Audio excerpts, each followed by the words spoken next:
So warthogs excavate burrows quite often in termite mounds, and that's what we've just seen. We've seen some warthogs come out of this excavation. They don't dig their own holes from scratch. What they usually do is they just sort of remodel holes either from a hyena or from Aardvark started, definitely, and then they come in and they remodel. And let's just see what this. It's a female warthog. Can you believe that a female warthog can get that size? That is enormous for a female warthog. Let's see if she does the typical reversing into the mound. Obviously that was a prediction from me, so be prepared to see her just dive straight in there with her paws out in front of her face. I very rarely come across female warthogs as big as this one. I actually thought it was a ball warthog when I first saw it. Just very big. There we go. Okay, getting ready to reverse. Let's see what happens.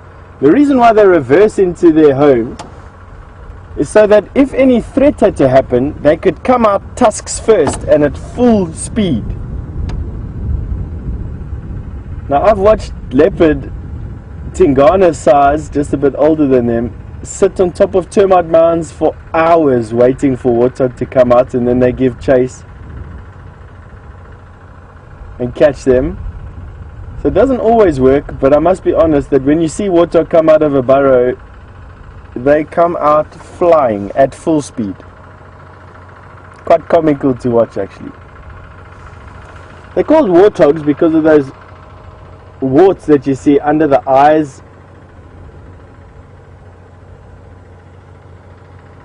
And in the case of males, above the top lip.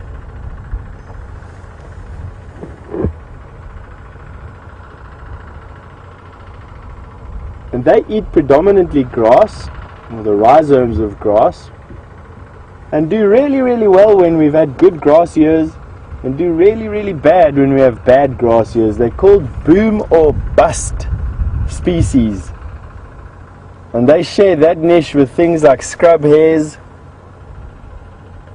Let's see now. Come now, madame.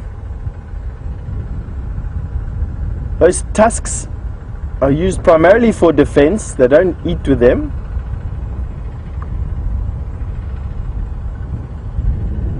They use that round nose that you saw on her. There's a hard disc of cartilage inside there, and they'll use that to dig up the grass rhizomes.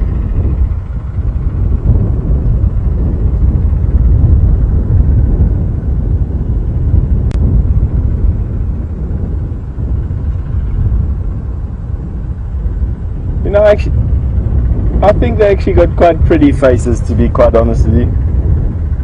I mean, you can definitely see she's a female. There's just something quite feminine about that face, even if it's on a warthog. The tears that you're seeing there are just because of sand, and it's just the eye tearing to clear the sand in her face. She's got beautiful tusks. You can quite clearly see that disc of a nose.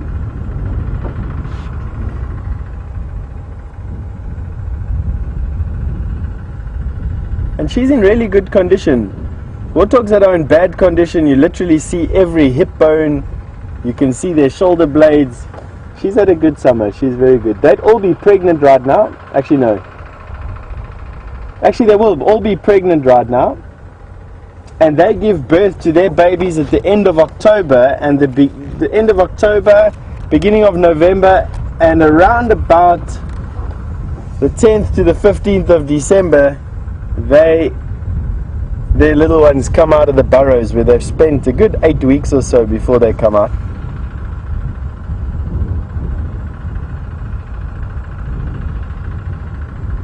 Let's see if she's getting ready to reverse down there. There we go.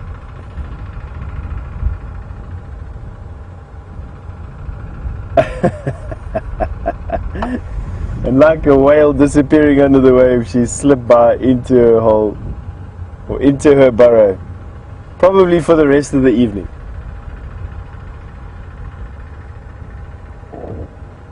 And that's that.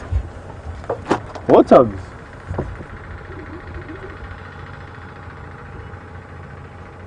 So, Now that my prediction was eventually realized, we're going to cut back to Jamie and go back to her elephants. Enjoy them. We'll be back with an update as soon as we find something interesting.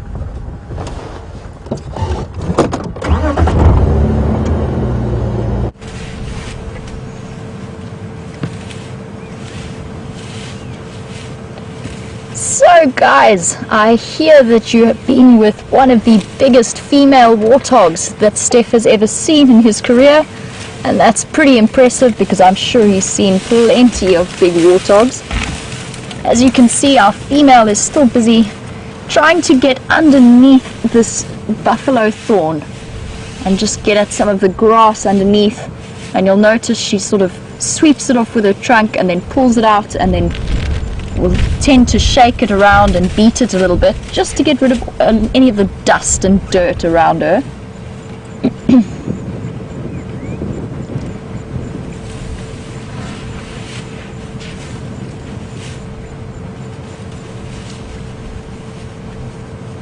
Also seen the rest of the herd that are a little bit further behind this cow. I'm going to reposition in a moment just to see if we can get a visual of the rest of them. But for now, she's looking particularly beautiful in this evening light. And she's still doing quite a lot of flapping with her ears just to keep herself a little bit cool. I'm sure many of you know that the ears of an elephant are a very impressive cooling mechanism. They're filled with an extensive network of capillaries so that the blood can flow through and actually cool down with the flapping of the ear.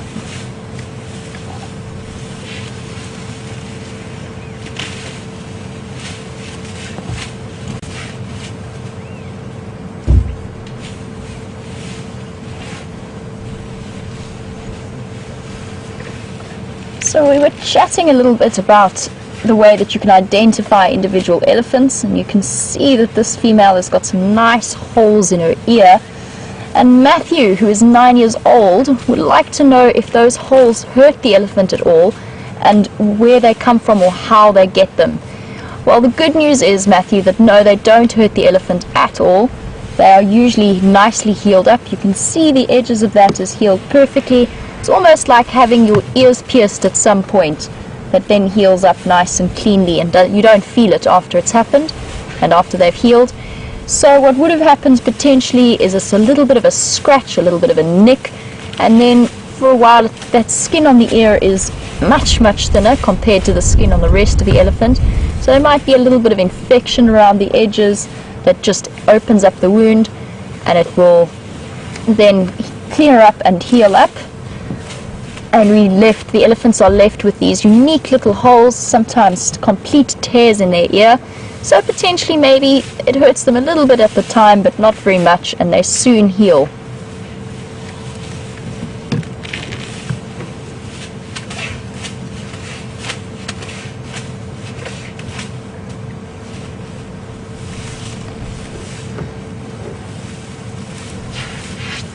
And still staying with the subject of these holes in the ears, Umang would like to know if it doesn't affect the capillaries and the blood network whenever these elephants get the holes in their ears. The hole on the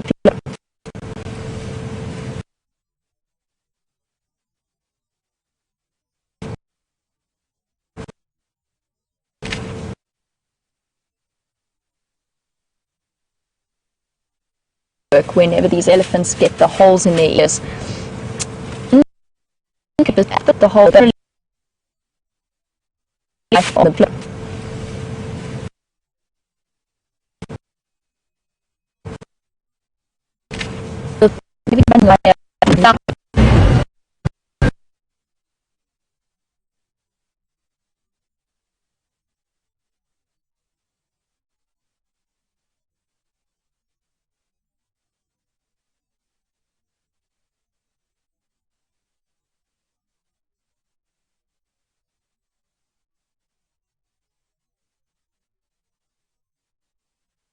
and just listen to the sounds of them crunching away.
grass as they move through.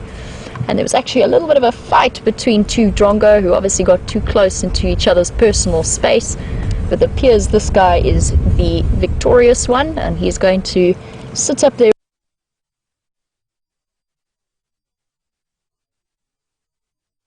and watch.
like that.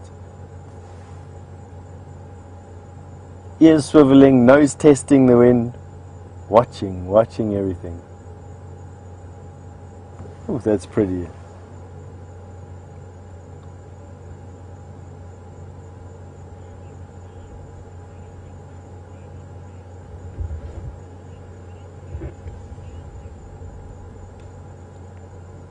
Alrighty. Well, myself and Andrew wanted to share this kudu with you, this kudu bull, and I think he's been very obliging, and I thank you very, very much, Mr. Kudu. We're going to send you back to Jamie, and we'll catch you later. One of this lovely obliging female elephant has decided that she's quite comfortable to come up right next to the car and have a snack with the youngster. So at the moment, I'm not going to move in any way. I don't think it would provoke any kind of reaction from her, but I just would like to avoid startling her in any way, shape or form. It's just a personal preference. When elephants approach me, I feel it's only nice and respectful to give them a little bit of space and behave accordingly. So what I would like to do, just while you guys were with Steph, we heard some amazing audio, one of my favorite sounds in the bush, and that was one of the older females rumbling to the rest of the herd. So I'd like to just listen very intently, see if we can hear that happen again, or at the very least listen to the sounds of these eddies feeding.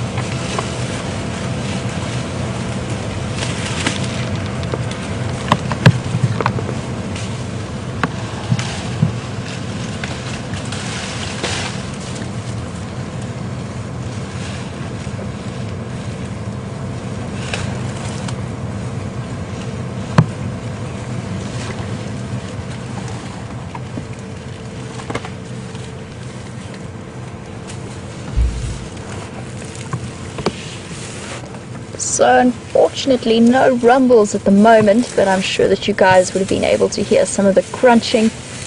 Just snacking on a baby leadwood over there. Oh!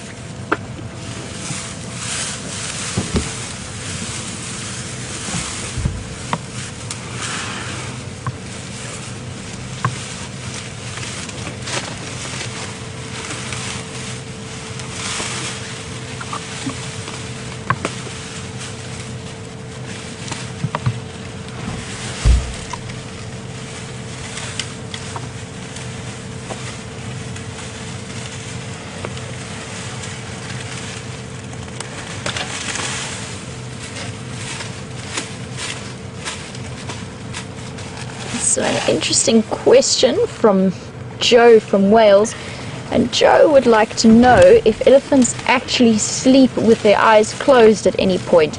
They do indeed. Not only do they sometimes sleep with their eyes closed for fairly short periods of time, hello little one, but they will also lie down. Even the adult males will be able to lie down, not for very long periods of time, just because of their enormous weight, but they will especially lean up against termite mounds and stumps of trees, just to make it a little bit easier when they stand up again. But they do sleep with their eyes closed, and I have actually accidentally bumped elephants before, walking in fairly thick bush, just because the elephant was asleep and I couldn't see it very clearly, and it wasn't making any noise because it was just standing very still with his eyes closed. So luckily I was able to spot him before he woke up, and I crept out again.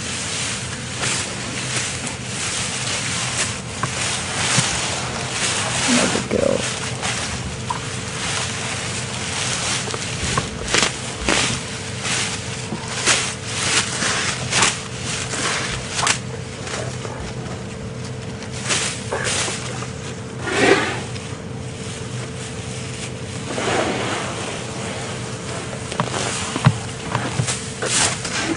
far we have this wonderful combination of the mother and her calf right next to us. Christine from Austin, Texas, welcome to the Sunset Safari.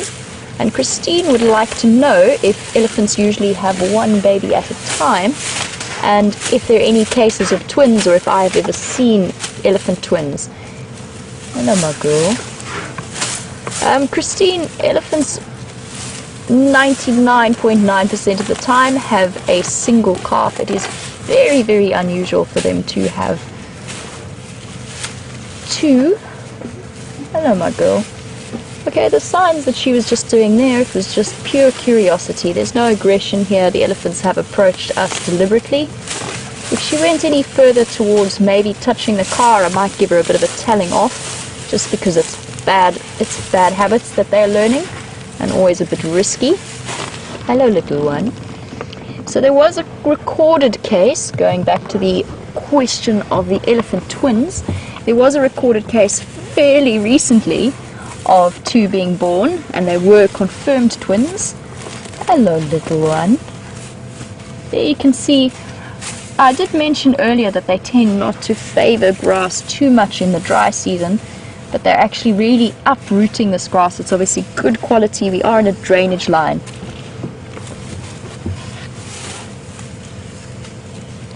So we've got this baby nice and close.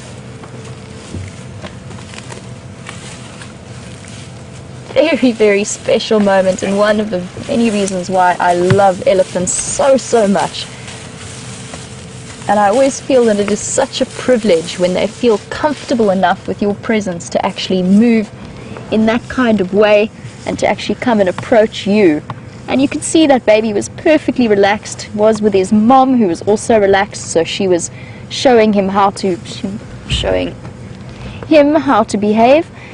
But it really is a privilege and a very special moment for me. These are my first elephants in the Sabi Sands since I've started working for Wild Earth, so it's something I'm very excited about. So now that she's moved off slightly, I'm going to try and reposition the vehicle. I have really enjoyed that very special moment with that little baby. And let me just see if I can move so that you guys can enjoy them as well.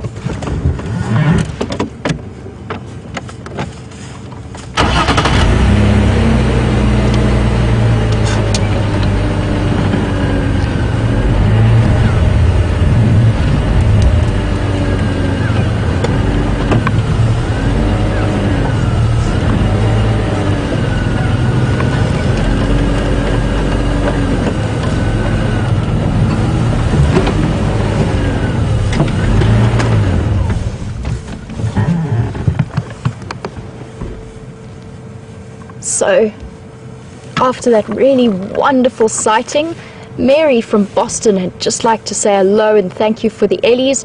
It's an absolute pleasure. They are one of my favorite animals to see out in this area and spend time with, and I could actually spend all day with elephants, so I'm glad that you're enjoying seeing them and listening to them.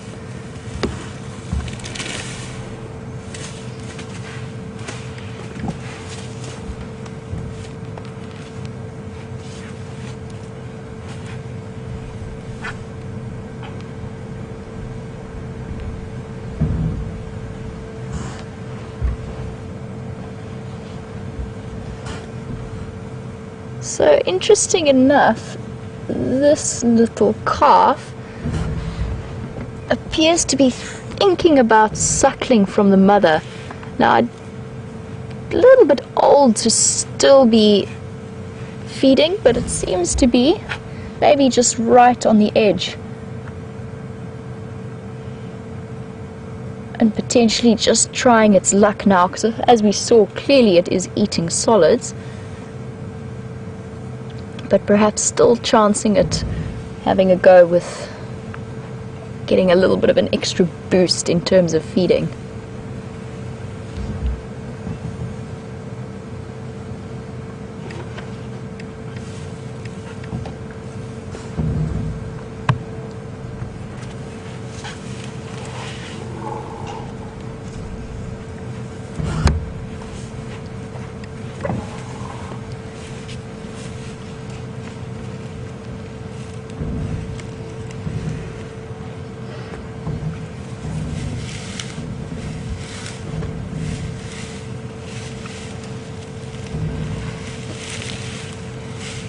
So, Naomi in Gauteng, welcome to the Sunset Safari and thank you for your question. Now, Naomi would like to discuss the territorial issues amongst elephants and how these elephants would react if another herd came into their area. Generally, elephants are actually not that strictly territorial. They do have home ranges that an area that they will regularly stick to. But also what you'll often find is that elephant herds in the same area will often have some kind of distant relative or relation, especially in Kruger where you do get very, very large herds. The herds split but still tend to move about in similar areas. If there are two herds that are completely unrelated were to come and meet in the same area, there will be potentially a bit of tension depending on how many bulls there are, if there's any particularly young babies, and the elephants might vocalize quite a bit. They often start secreting from that gland that they have in their face, so they start secreting a mixture of pheromones and hormones that carry the scent across, because obviously their sense of smell is so highly developed. And then what you'll often see is that the females, particularly the high-ranking females from both herds, will move together and often wrap their trunk over the head of the female from the other herd and just place the end of their trunk right on that gland that carries a very, very strong sense, just so that they can get a good impression of that elephant and what they're smelling, what their reproductive status is, all those kind of things that are very important to elephants. But I would not predict any kind of conflict. Generally, there might be a little bit, but nothing serious or aggressive. Generally, that's reserved for the bulls, particularly when there's a female in estrus.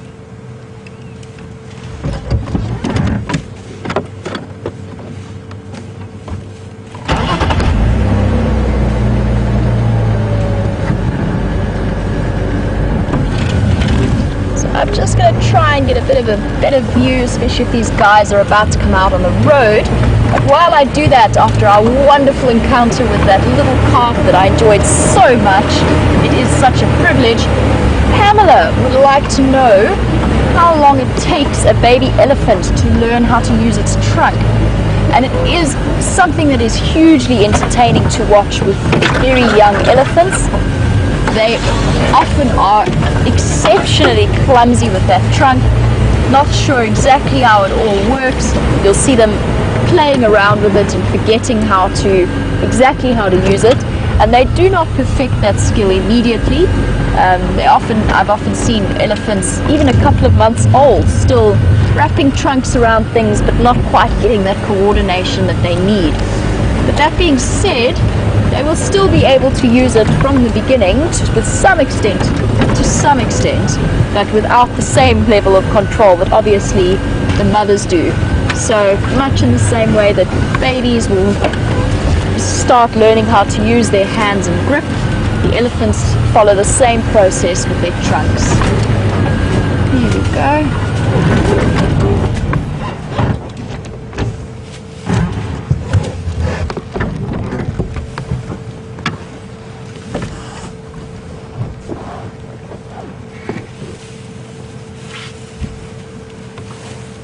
So, Vicky in New Mexico is an interesting question about ears, which we have been talking about quite a bit during this time that we've spent with these Ellies. And Vicky would like to know what my theory is behind some elephants having a bent cartilage, which doesn't allow them to move their ears as well. Vicky, I've seen a couple of elephants with what are very, very floppy ears, with the edge of their ears just sort of, obviously with the problem with the cartilage, so it flops down. They do seem to, the ones that I have seen do seem to retain some kind of mobility with their ears. My theory would be that they've injured themselves in some way, potentially, especially when they're younger, maybe caught it on some kind of tree and pushed through or something along those lines, or maybe got in the way of a male elephant who wasn't too happy with their presence. But I've also seen in certain circumstances, we had in an area that I used to work in, there was one female who for about 5 years. She had a very, very bent ear, and we thought that that was just a permanent identifying feature that was part of who she was. We never expected it to heal. But in fact, over the last few years, it's straightened up quite nicely, and now it's barely noticeable. So it is something that has the potential to heal, although I'm sure that they can potentially do damage to that cartilage that is permanent for the rest of their lives. However, I don't think it's going to do them any serious damage, especially if they've got one ear that is still fully intact and fully functional. It's a very interesting question about that. I hadn't fully considered the full repercussions until now.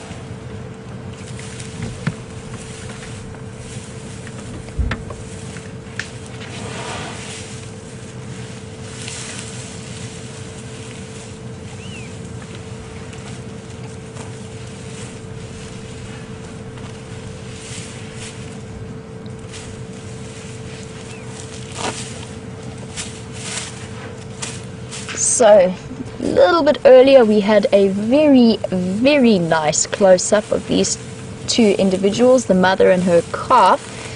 And Ruth from Costa Rica has made a comment that elephant eyes are very, very small, or seem to be very small in relation to their bodies.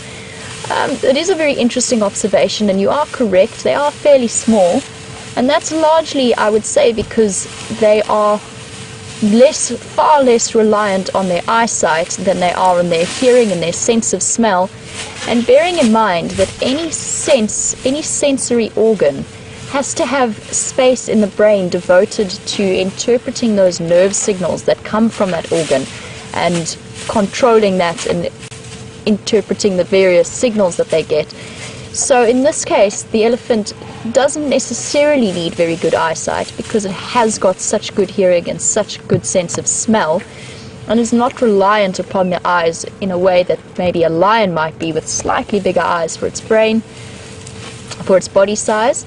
And then if you look at something nocturnal like an owl that has very, very big eyes, the end result of that is that it actually takes up space within the skull cavity, meaning that their brains actually have to be a fair amount smaller. So they do, I do see your point about their eyes being quite small,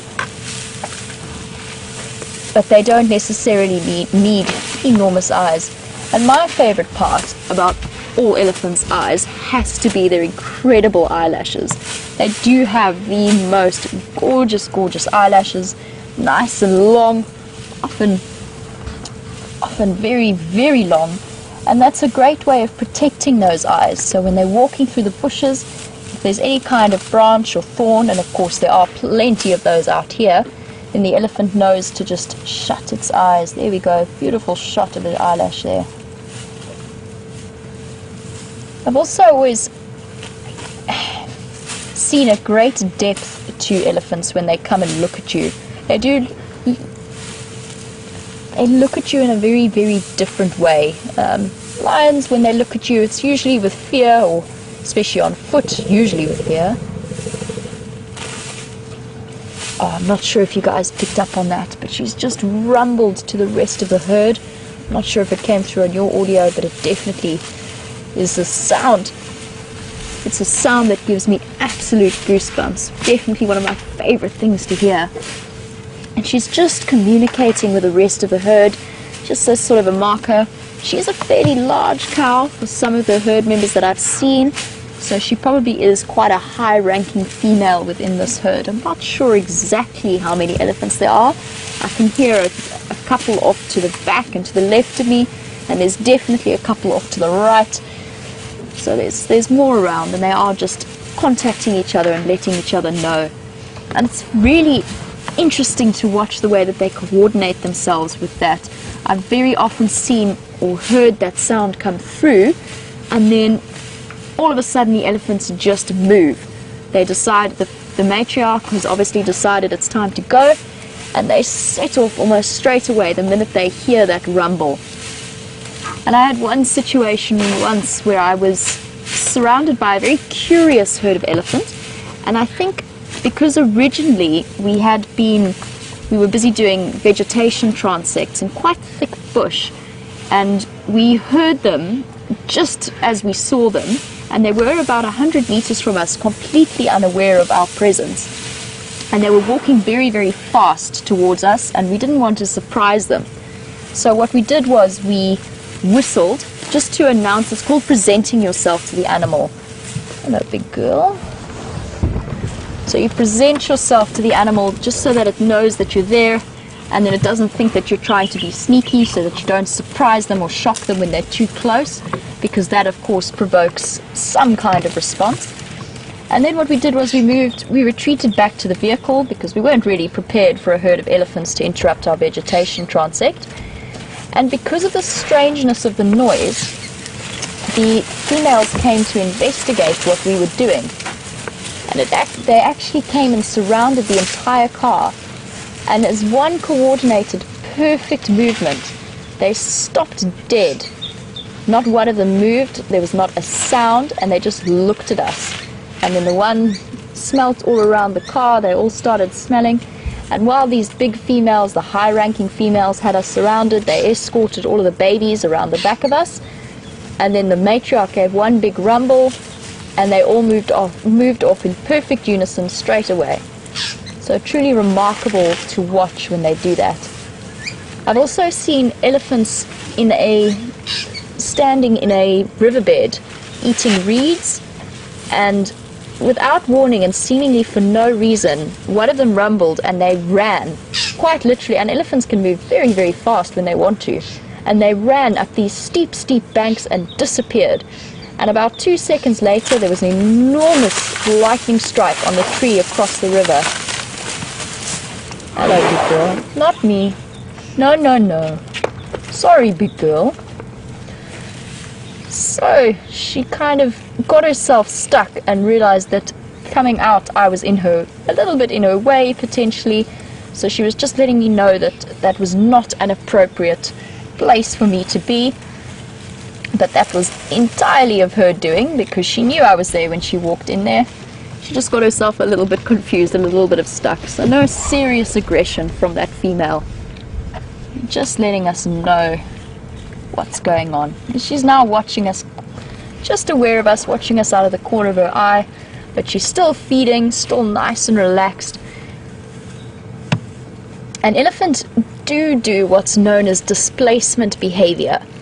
So when they are feeling uncomfortable with you, but they're not quite sure that they're willing to give the game away yet, they will start to pretend to feed. And you can watch them do that. They'll put the food up into their mouth and then just kind of drop it out, and then look at you out of the corner of their eye and listen hard. They're just trying to get an idea of what you are, and they want to give off the impression that they're nice and relaxed.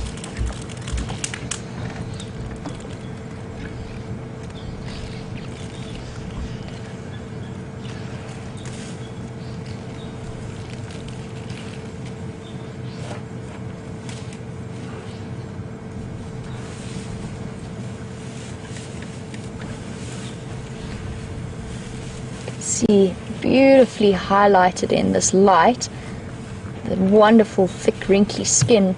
And if any of you were watching this morning, I was discussing the various ways that you can identify an elephant. Obviously the easiest is with those rips and tears in the ear, but there's also a different way, and that's some of the scientists use, especially in a circumstance where an elephant has got a new cut or a new flap in their ear.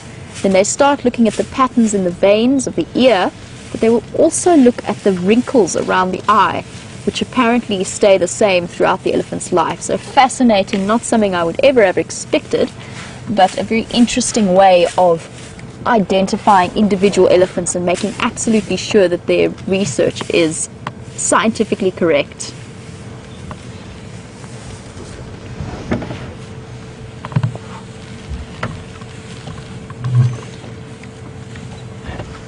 So, Kim,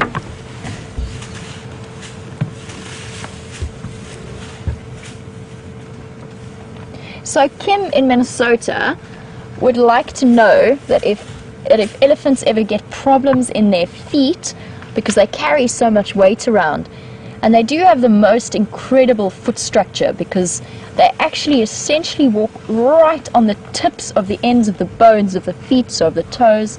The phalanges are put right at the tip there, and then on top of that spongy cushion that distributes the weight fairly evenly around them. I'm sure that especially old elephants do. I know that elephants do get arthritis, particularly those who are captive bred, or at least kept in zoos. They don't have the same exercise. There you can see is just taking the weight off that one foot, and you very often see elephants doing that. It's like when you stand and lean towards on one hip. It's just a comfort thing, just resting. And that was perfect timing for us, little one. Thank you. So in answer to the question, yes, they potentially probably do, but generally I don't think it would be as serious or as noticeable as maybe some of our back pains and injuries. Usually what the older elephants struggle with, which is something that I'm sure most of you have heard about before, is to do with their teeth, because once they reach a certain age, they've gone through all 6 sets of molars that they will get in their life, and they've worn down the very last set. They don't have any more teeth to replace them, and they essentially aren't able to chew and digest, and they slowly lose condition.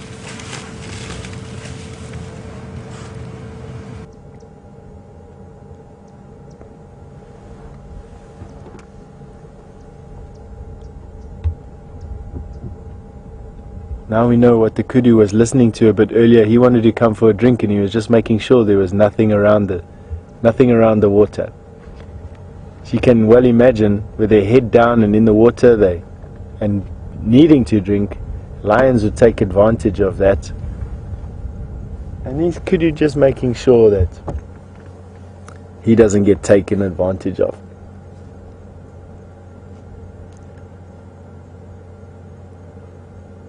Now it's quite interesting at that particular angle that you're at the moment.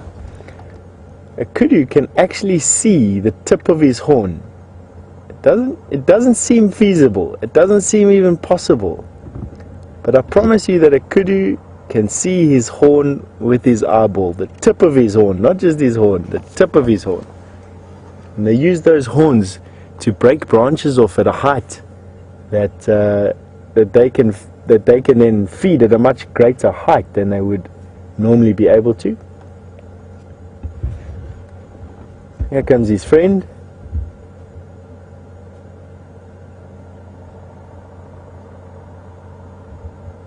And they've now had a drink, and they're making their way back onto the crest of this little hill.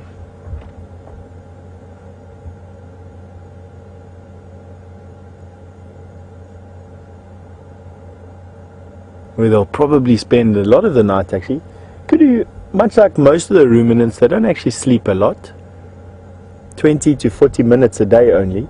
They'll sleep lying down flat. For the rest of the time they will rest. Kudu are ruminants, so they'll be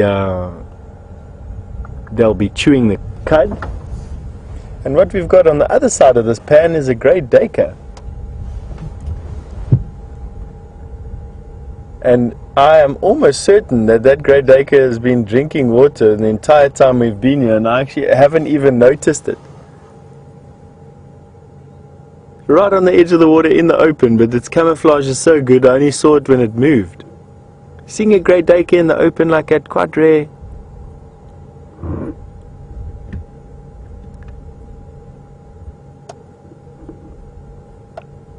Have a look at that. Back into the thick bush. Almost now completely invisible, standing against that branch. Maybe we're lucky we see it come over the road in front of us. Probably be in the dip though.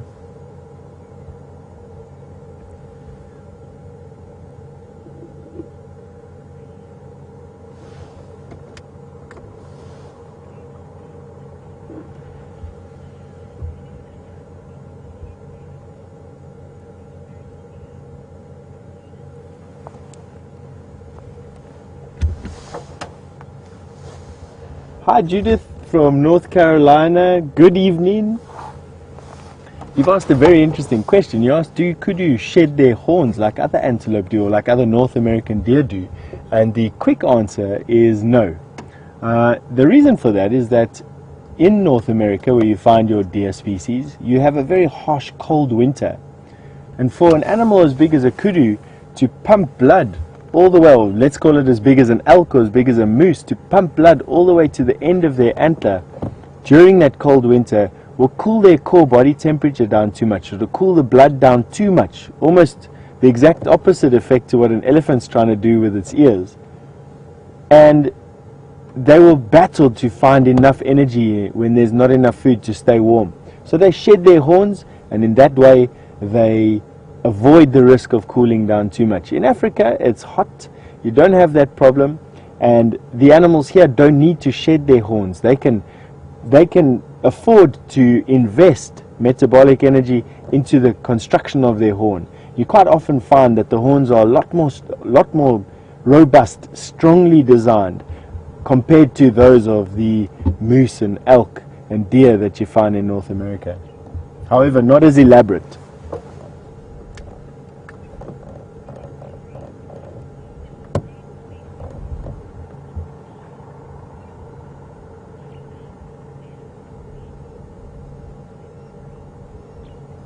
So Morning Glory would like to know if the same rule applies with the tips of the kudu's horns as implies with the impala horns. For those of you who were watching yesterday, we were chatting about how you can tell maturity of the antelope species over here, or the male antelope species, by looking at their horn tips.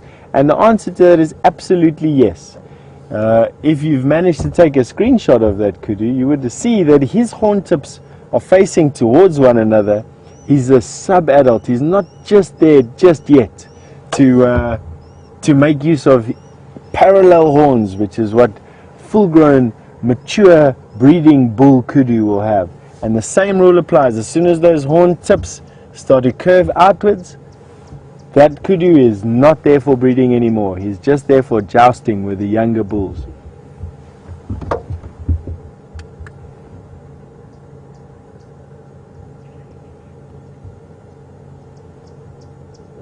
So back to our search for Tingana. His tracks come into this direction. We're going to keep on driving. I'm going to see if we can pick him up in this drainage line off to our left hand side. You're going to go back to Jamie, and if we find him, hopefully, fingers crossed, we'd like to share him with you.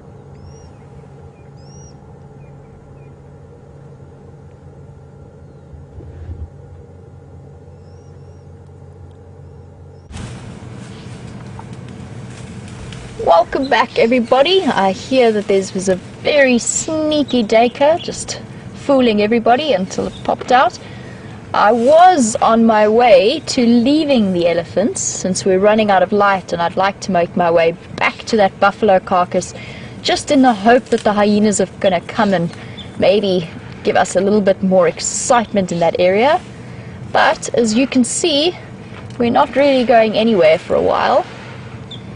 This little baby has put on a bit of a show for us and is now hungry.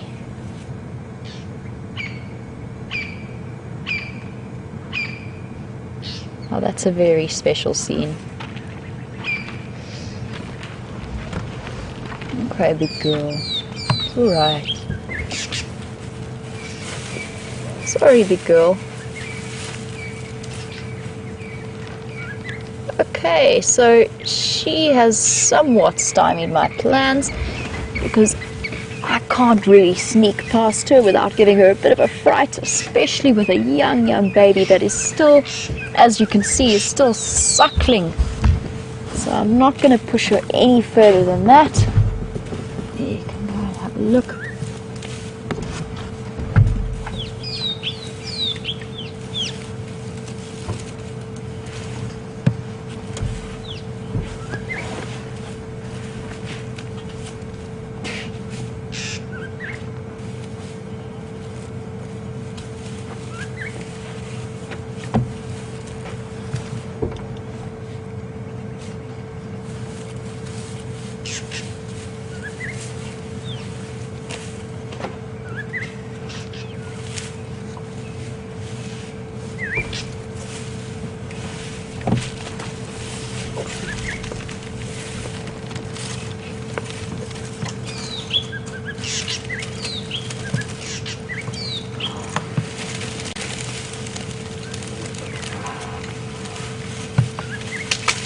So earlier on I was chatting to you guys a little bit about elephants and their teeth and how they lose condition.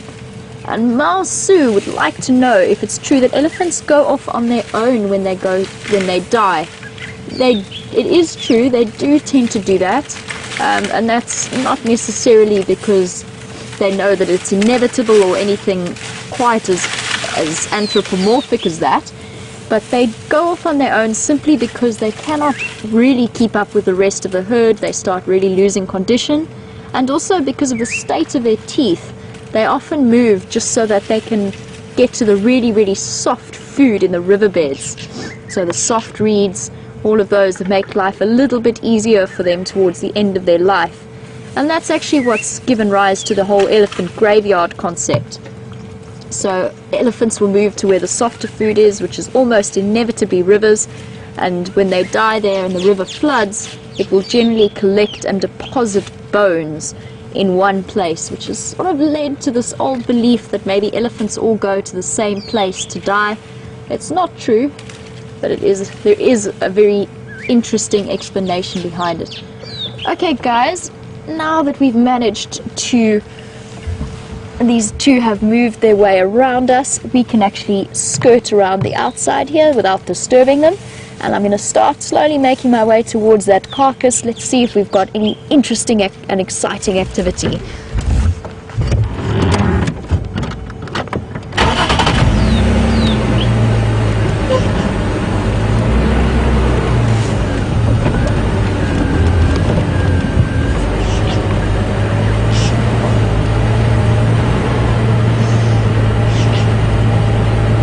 To see a really nice view of that little calf suckling away from the mother. And I have a great question from Mavis, who would like to know, from birth to death, how much milk will a female elephant produce? I have absolutely no idea. I really don't. Thank you for your question. It's a great question and not something I've ever thought about. But I genuinely would not be able to tell you. I'd be very curious to know the answer. Maybe if some of you would like to guess, I'd love to read that. It's not a question that I know the answer to, but it is an interesting one. So I'll put that out to you guys. How much milk do you think that an elephant will produce from birth until death? Very curious to hear your answers.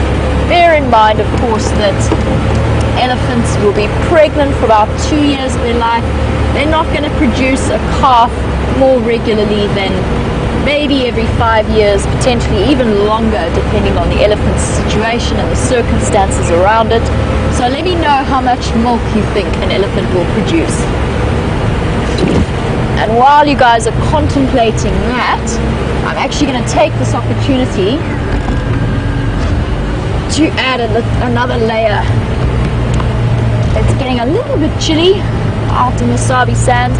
We are sort of heading towards, I'm hoping, the end of winter. It's starting to show signs.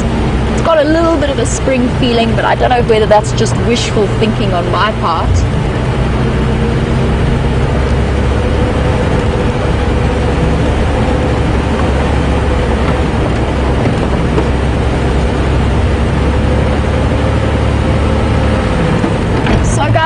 While I make my way back to this buffalo carcass, which of course could take me more time than necessary just because I still am not entirely sure of the roads, but this is one section I'm getting to know really well. I'm actually going to send you guys back to Steph, who has been following up on Tingana's tracks, and I will be with you shortly and hopefully sitting with the lion kill.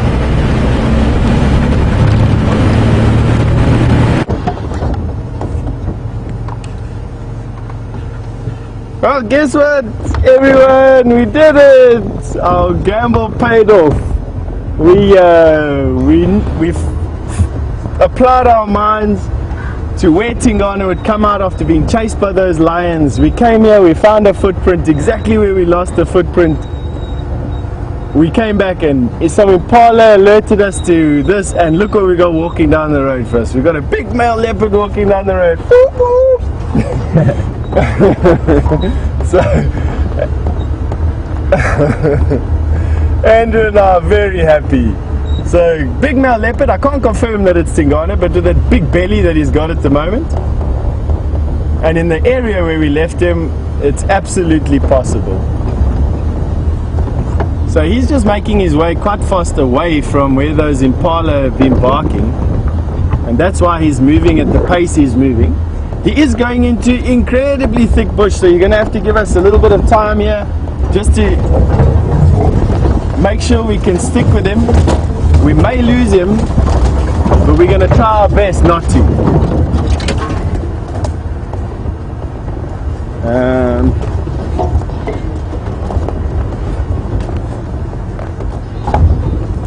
I have walked through this area before, and there is a game path in front of us.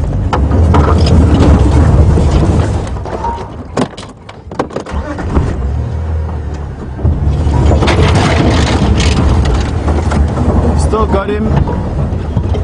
There's a game path in front of us that I'm thinking he's going to be making his way to. He's obviously just been lying up in the shade the whole day, and he's come out to play with us. I think the best way to follow leopard through bush like this is he's actually on that game path. Can you believe it? The one I've been looking for, he's already walking on it. You know, these animals know this type of bush like the back of their hands.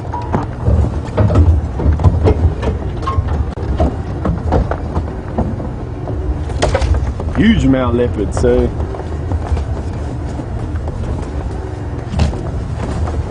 let's see for how far we can follow him. It does pinch out this drainage line in front of us. We won't be able to keep with him for too long, but we're going to try.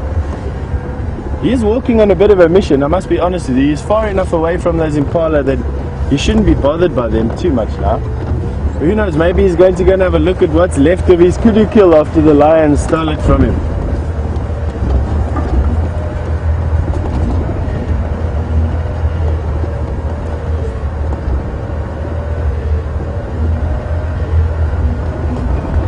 Looks like he's going straight there.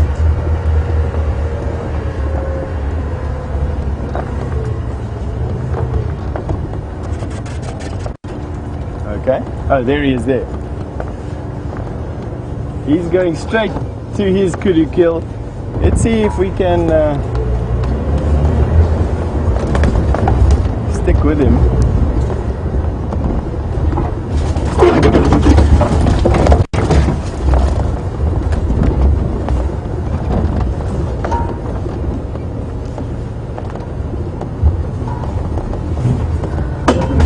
So I think that he's going to go and have a look to see if there's anything left of the kill.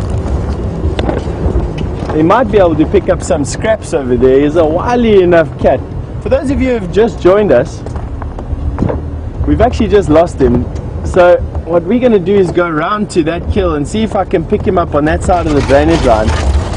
But for those of you who have just joined us, last night or yesterday morning, Scott found some tracks of a leopard with some birds of prey in the area. He searched almost the whole game drive and didn't find anything. We came back yesterday afternoon and yesterday afternoon pretty much did exactly the same thing. Searched, walked around, there was vultures everywhere, and eventually we found him lying on a full-grown kudu kill. I see him there in the background. Let's see if we can get him. Here we go, Andrew. Let's see if we can get him with a zoom on the camera for you. The bush is near impossible for us to get into. He's walking off there. Let me turn over here. There we go.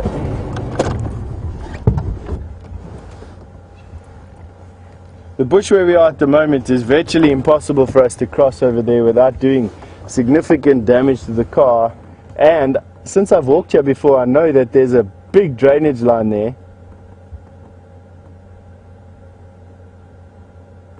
And he's heading into that thick bush. So I still think that I'm going to go and stand by at the kill there. We may be lucky and he comes out of the bush there, but for now we've lost him. Let's see if we can relocate him at the kill site. But I mean, how lucky was that?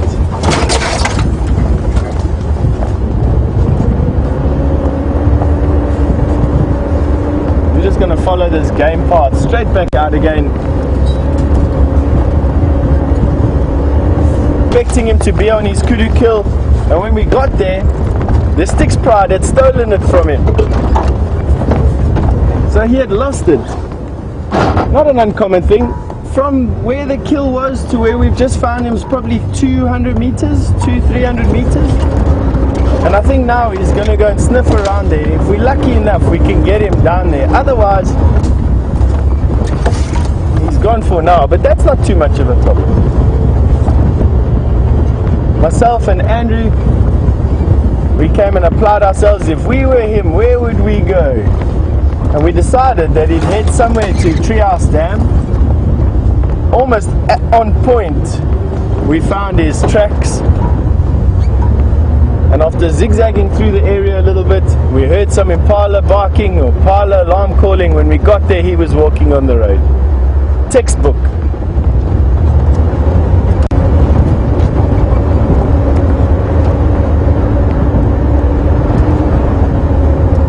Now what we're doing is we're just going around to that kudu kill. We're probably a minute or so from that side of the drainage line. Let's go and see what we can see. Maybe we're lucky and he sticks his face in there to see what scraps are left.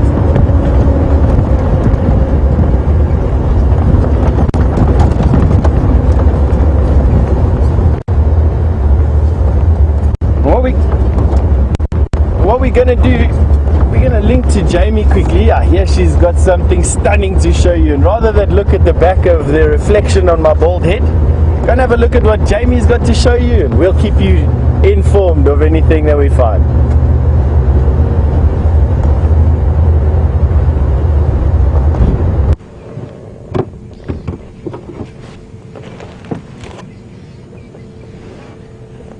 Sorry to interrupt you guys in the middle of your leopard search. It seems to be a day of really fun and unexpected encounters between the guari bush and the leopard.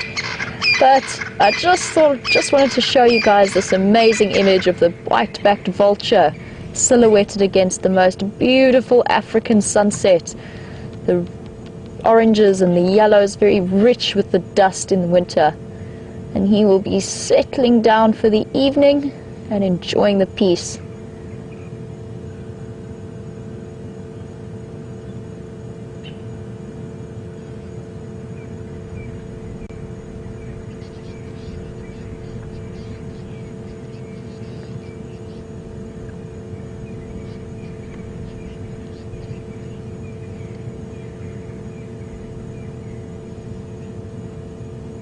This is one of my favorite times of the evening. Just listening to all of the various bird calls and the sounds of everything settling down for the evening, and also that feeling of expectation and excitement, wondering what the night will hold.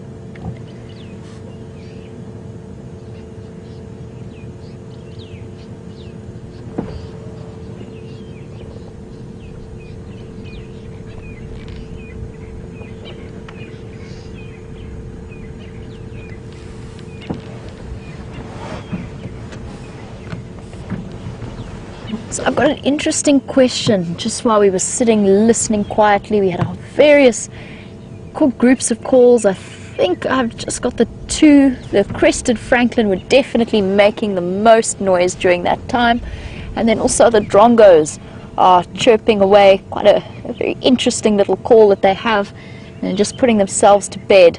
And I have a question from James about the season change and which birds we might be seeing that are returning to our shores. very good question, and I am looking forward to some of them coming back because they do have the most beautiful songs, especially some of the cuckoos that will be coming through. And then also things like the woodlands kingfisher, which for me is one of the most iconic sounds of the bush. And then in terms of raptors, we're also going to get some steppe eagles. We're going to get some storks coming in as well. So lots and lots of birds, and the variety of birds is going to increase tremendously while we carry on into our spring. And it's interesting, there's a lot of studies at the moment going on into migration times. So there's a study that relies on citizens actually recording exactly when they start to either hear or see the migratory species. And what they do with that information is they try and build a database that lasts for as long as possible, and I'm talking 10, 20 years, and then they compare the times and to explore the effect that potential climate change might have had on migratory birds and their distribution. So very, very interesting studies happening at the moment. But for now, I'd like to just sneak into this lion kill. There is somebody else there, so I'm just going to call them first and make sure that it's not a problem if I join them. And let's see what's been happening over that side. And in the meantime, Steph can try and see if he can relocate Tingana.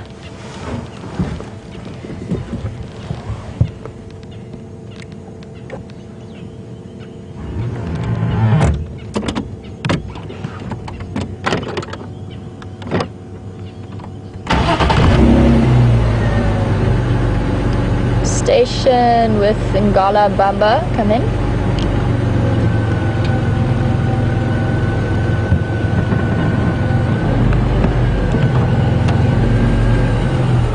Yeah, may I join you?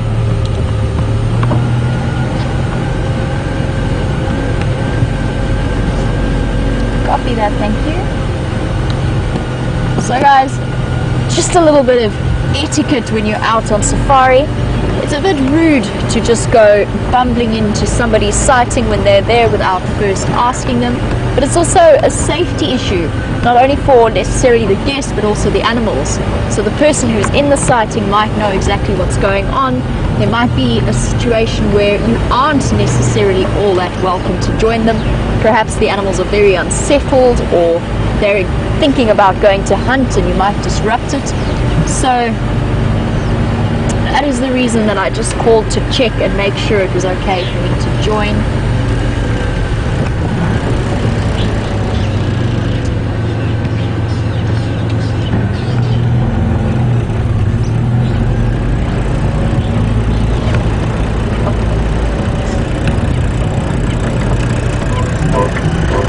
Thank you very, very much. Are you guys done here? Are you... Okay, thank you very much. Cheers. Okay, wonderful. Thank you.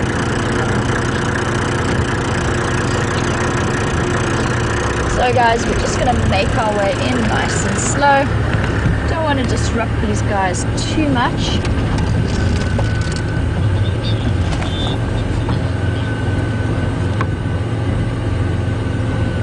So as you can see, these guys have decided that it's time to feed. So what I'm going to do is just grab my spotlight here.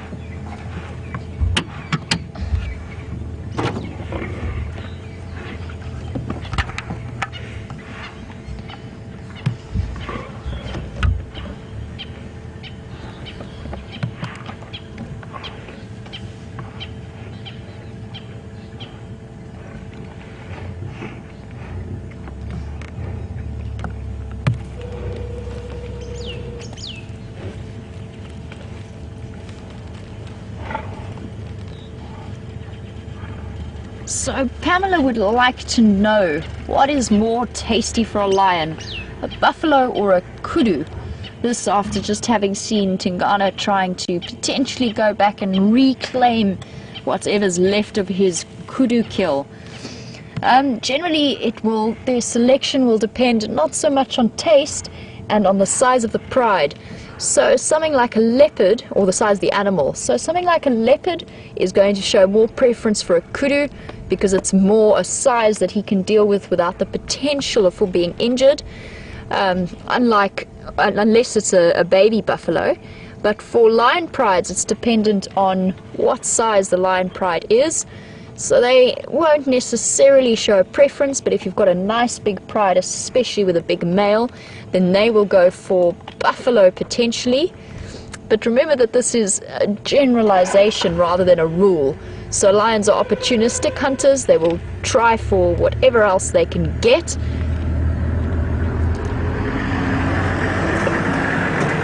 But a larger meal for a larger pride in general is just much better for them. It means more meat, and they won't have to hunt again for a few days.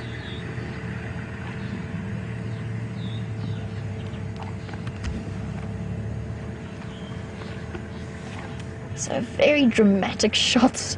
They have now come pretty close to feeding on this carcass and finishing off most of the best bits. I am looking forward to seeing if we've got any hyena activity. Might still be a bit soon. I think if it is going to happen, it will probably happen later this evening. I have no doubt that the hyena in this area are aware of this. They've just chosen a more sensible approach. They're not going to go and risk a battle for it. Not at this stage.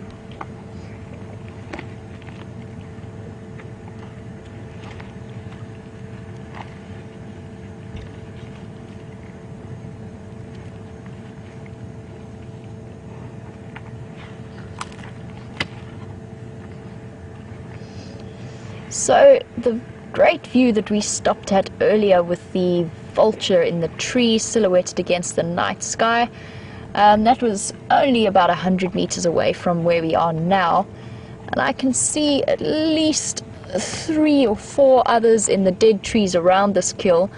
At the moment they are just trying to wait out the lions. They're not going to go and risk their lives to try and steal some of the carcass, because the lions will defend the carcass, but they are just going to roost here for the evening and hope for a time when the lions decide that they're finished with the carcass and they can come and grab whatever leftovers they can. The ones that I can see all look to be white-backed vultures. It is a bit dark for me to completely confirm, but they all have a very similar posture to the white-backed vulture, and they are the most common vulture that we will find here. So there are a lot of vultures in the area, but they're just waiting it out.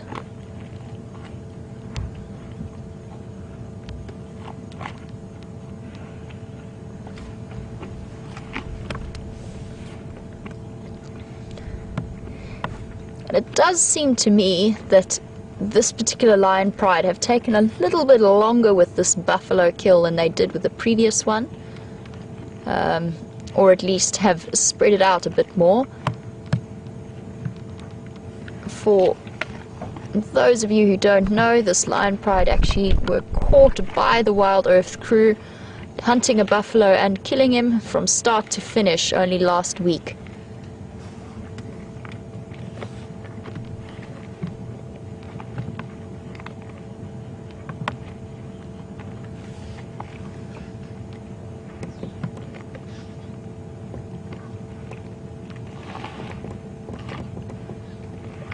So we've got some wonderful feeding sounds that maybe we can, if we sit quietly, just have a nice listen to.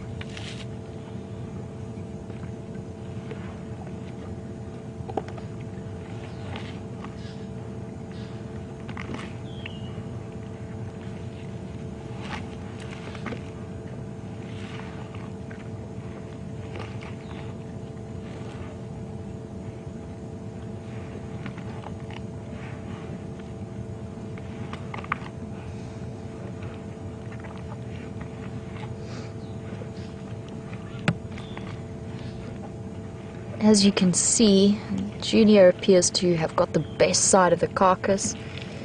He's now big enough that he can start pushing his weight around, throwing his weight around, and really fighting for, at least while his father and the Matimba lions are away, he can at least bully the females into letting him have some of the better parts of the carcass. The rest of the females are sort of stuck, nibbling on the ribs, trying to get some of the tough intercostal muscles in between them.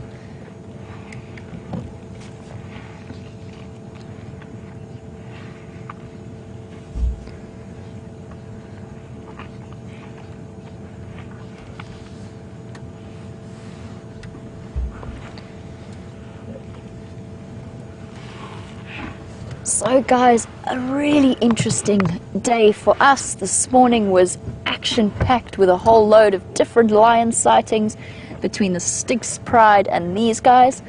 And then this afternoon, elephants everywhere. I didn't tell you guys, but on my way back, I actually bumped into another separate herd of elephants. So it's definitely been an afternoon of interesting encounters. And I learned today that perhaps there is something in the Gwari bush myth. But thank you all for joining me for this evening's sunset safari. I'm going to stick around a bit, see if anything happens with these guys and the hyenas.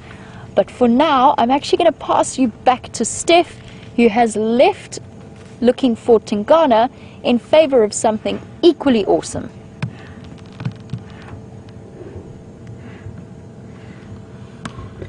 Good luck.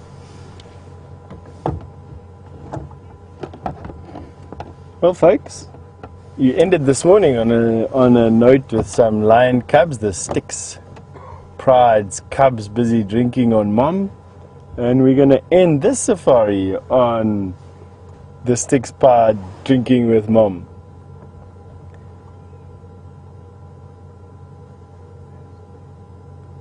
I mean, have a look at that. That is just an unbelievable sight.